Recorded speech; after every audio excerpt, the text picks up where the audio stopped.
Fala, meus amigos, beleza? Vamos lá, mais uma vez, continuando aqui as nossas aulas. E lembrando que na nossa última aula, no nosso último vídeo, a gente criou aqui no nosso aplicativo, olha lá, ele ainda está bem cruzão, né? Não tem absolutamente nada nele, só tem o nosso teste. Mas a gente decidiu começar um pouco de trás para frente, né? Até para exercitar um pouco a nossa memória aí. O que a gente está fazendo? Então eu criei aqui uma lista de filmes que vai ser colocada em um vetor, né? E se vocês estão tendo alguma dificuldade em lembrar um pouquinho sobre vetores, pessoal, W3 School, né? Então vocês vêm aqui, ó, vetores, JavaScript. Vocês vão achar absolutamente tudo sobre vetores. E é importante vocês saberem vetores, seja em JavaScript ou seja em qualquer linguagem, porque vetores são muito utilizados aí para armazenamento de dados homogêneos ou até mesmo heterogêneos, no caso do JavaScript, né? Então a gente está criando ali um vetor, e eu vou usar bastante vetores, é importante que vocês saibam que vetores no JavaScript têm uma série de funções pré-definidas que podem ser utilizadas do jeito que a gente quiser. E o que acontece aqui? Ó? A gente vai guardar todos os nossos filmes em um vetor. E o legal é que esse vetor é um vetor de objetos. Ou seja, o que é mais ou menos isso? É mais ou menos como se eu fizesse isso aqui, ó, let filmes. Vamos botar aqui, ó, teste, que é o vetor que eu estou criando. Ele é um filme vazio, né? Só que eu venho aqui e crio um filme. Eu tenho uma estrutura tipo let filme, que ele vai ser um objeto. Ou seja, eu vou colocar aqui entre chaves. E aqui dentro eu posso colocar pares de chave e valor. O que isso quer dizer? Posso chegar aqui e falar, por exemplo, que o título do filme vai ser Avatar. Olha lá, ó. Posso colocar que a sinopse do filme vai ser alguma sinopse. E posso colocar também a URL da imagem desse filme que está na internet. A gente pode colocar aqui. Depois que eu faço isso, eu posso inserir esse cara dentro do nosso filme teste, que é o nosso vetor de filmes que está vazio. Ou seja, eu posso dar um push. E aqui nesse push, ó, eu posso colocar o meu filme. Olha que bacaninha. Então aqui eu estou construindo um vetor. Não é o nosso caso. No nosso caso, nós não vamos construir um vetor. Nós vamos pegar já um vetor pronto que vai ser entregue lá pela nossa API. Beleza? Então vamos continuar. O que eu vou fazer? Ó? Eu tenho aqui os nossos filmes. Maravilha. Já estou fazendo a requisição toda vez que a nossa página inicializa. Então, se eu der um F5 aqui, olha que bacana. Toda vez que a página inicializa, se a gente der um F12, olha aqui, ó, ele faz a requisição aqui com o nosso... Olha, observem que ele traz um objeto e dentro desse objeto ele tem lá um outro objeto chamado data. E esse data é um vetor, ó. Olha que legal, ele é um vetor. O que eu quero é só esse data, que são os dados do nosso filme. O que tem ali? Ó? Tem o ID e tem os atributos. E dentro dos atributos eu tenho o título, eu tenho a sinopse e eu tenho mais informações desses atributos, como por exemplo a questão do pôster. Eu vou ter aqui dentro do pôster o nome da imagem que a gente colocou e a gente vai poder requisitar essa imagem fazendo uma operaçãozinha, trabalhando um pouco sobre aquela URL, tá bom? Então o que a gente vai fazer aqui? Se vocês repararem, eu já estou setando esse filme aqui, ó, 7 filmes.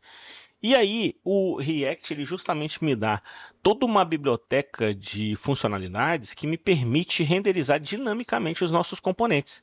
O que eu posso fazer com isso? Olha, por enquanto, nosso componente aqui da tela, ele simplesmente está estático. Ele está falando ali que eu tenho um teste. Só que eu não quero que ele fique estático. Eu quero que ele apareça, por exemplo, as informações dos filmes. Ou seja, eu posso chegar ali e fazer assim, que eu quero que eu vou fazer aqui, inclusive inserindo um JavaScript ali entre chaves. Eu quero fazer um filmes.map, ou seja, eu vou fazer uma função que vai mapear, que vai fazer executar alguma coisa sobre todos os filmes. Se vocês quiserem saber um pouquinho mais sobre a função map, então W3 school JavaScript map. Ó, vocês vão achar lá a função map do W3 Schools, né? World Wide Web Consortium. Claro que vocês também podem usar à vontade o chat GPT, pessoal. Aliás, eu recomendo que vocês usem para vocês entenderem. Mas o que a função map faz? Ela vai executar alguma coisa que eu vou dizer em cada elemento desse vetor. É mais ou menos como se eu fizesse um for, mas eu vou usar um map porque ele é mais próprio para essa função. Por quê? Porque aqui eu posso dizer que para cada filme que a gente tem dentro do meu vetor de filmes, o que eu vou fazer? Nesse momento, a única coisa que eu vou fazer é dar um console.log e vou colocar aqui o filme.id. Ou então, melhor, vamos só imprimir o filme, para a gente entender um pouco melhor. Olha só, a gente aqui teve um probleminha, provavelmente, ó, ele não renderizou a nossa visualização. Na verdade, não é nenhum probleminha, ele não renderizou porque eu tirei aqui o text, né? Mas se a gente vier aqui no console, olha que legal. Eu tenho esse console.log que mostra todo o objeto, mas eu pedi para imprimir cada filme. Olha que legal, eu tenho aqui um filme e eu tenho aqui os atributos daquele filme. Poxa vida, então olha, cada filme meu tem um ID e tem os atributos. Então, o que eu quero fazer? Eu posso manipular esse filme da maneira que eu quiser. Se eu quiser, por exemplo, só imprimir os atributos, eu poderia aqui colocar o filme.atributos. Se eu fizer isso, olha que bacaninha, quando ele fizer a requisição, olha os atributos do filme aqui, que legal. Então, já estão aqui bonitinho.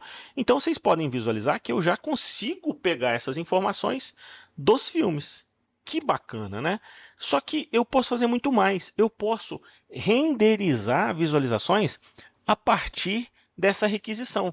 Então, eu posso chegar aqui e, ao invés de pedir para ele fazer um map diretamente, eu posso fazer uma comparação. Eu posso fazer assim, ó, se filmes.length, porque ele é um vetor, e os vetores no JavaScript têm uma propriedade chamada length, que é o tamanho do vetor. Se o filmes.length for maior que zero, ou seja, eu tenho mais de um filme ali, na verdade eu tenho mais que 0 filmes, eu tenho algum filme naquele vetor, o que eu quero fazer?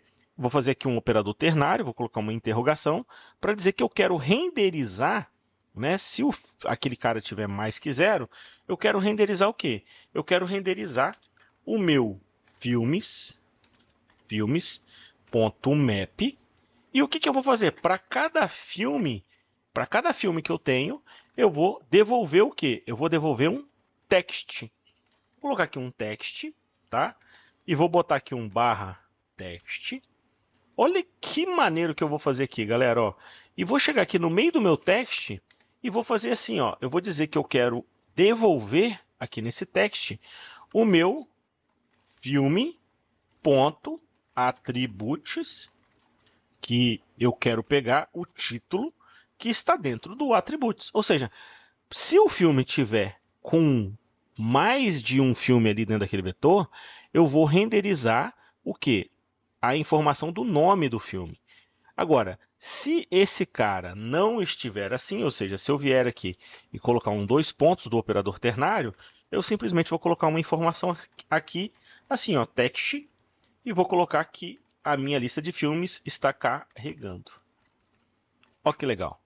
Quando a gente renderiza, olha que bacana, automaticamente vocês já vem funcionando aqui, ó. Por quê? Porque enquanto ele está fazendo a requisição, e essa requisição ela é uma coisa assíncrona do JavaScript, a gente não sabe quando que ele vai devolver a resposta, eu não consigo temporizar isso, eu não consigo dizer se vai levar 1 segundo, se vai levar 2 segundos, a gente não consegue ter o tempo exato em que essa requisição vai ser devolvida.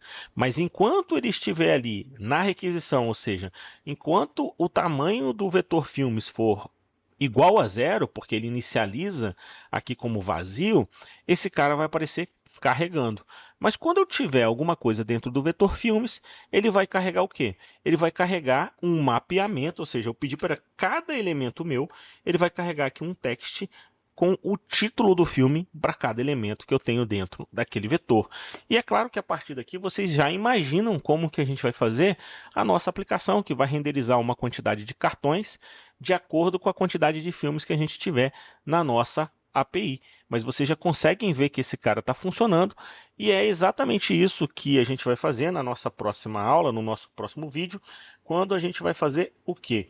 a gente vai criar o nosso cartão e vai renderizar dinamicamente esse cartão de acordo com a quantidade de filmes que existir na nossa API. Beleza? Então é muita informação. Claro que existem alguns conhecimentos que vocês precisam praticar, tipo lembrar um pouco de como funcionam vetores e objetos lá no JavaScript.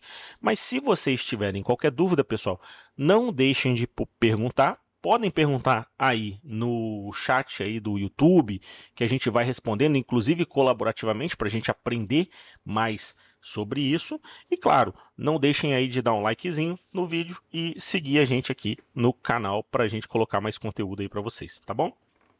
Um grande abraço para vocês, espero que vocês tenham gostado. E no próximo vídeo a gente continua renderizando aí, criando o nosso cartão para ele ficar bonitinho, não ficar essa coisa aí que está muito branco ainda, né? Então, abração aí para vocês, até o próximo vídeo. Valeu!